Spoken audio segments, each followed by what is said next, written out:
ડભોઈ તાલુકાના ગોજાલી, કરાલી, ઢોલાર, વસઈ જેવા ગામોમાં પવનના કારણે વીજ થાંભલાઓ પડી ગયા. ખેતરોમાં અને રોડ પર મોટા પાયે વીજ થાંભલાઓ પડી જતા જેના કારણે ખેડૂતો પરેશાન થઈ ચૂક્યા છે. 10 ઉપરાંત મોટા વૃક્ષો પણ પવનના કારણે તૂટી ગયા છે.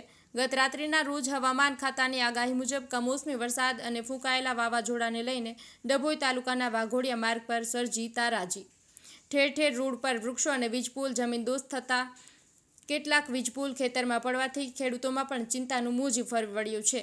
ડભોઈ તાલુકાના વાઘોડિયા રોડ પર ઠેર ઠેર વૃક્ષો ધરાશાયી થયા હતા. અનેક ઠેકાણે વીજપોલ પણ જમીનદોસ્ત થયા છે. તાલુકાના કરાલી અને ગોઝાલી ગામે પણ વીજ થાંભલા થયા ધરાશાયી. ખેતરોમાં વીજપોલ ધરાશાયી થવાથી ખેડૂતો મુશ્કેલીમાં મુકાયા છે. વાતાવરણમાં આવેલા પલટાને કારણે જનજીવન ખોરવાયું હતું અને કલાકો સુધી લાઇટ ગુલ થઈ જવાથી લોકો હેરાન પરેશાન થઈ રહ્યા છે. અહેવાલ બાય મા ન્યૂઝ પ્રતિનિધિ લાલભાઈ ભઠિયારા, ડભોઈ.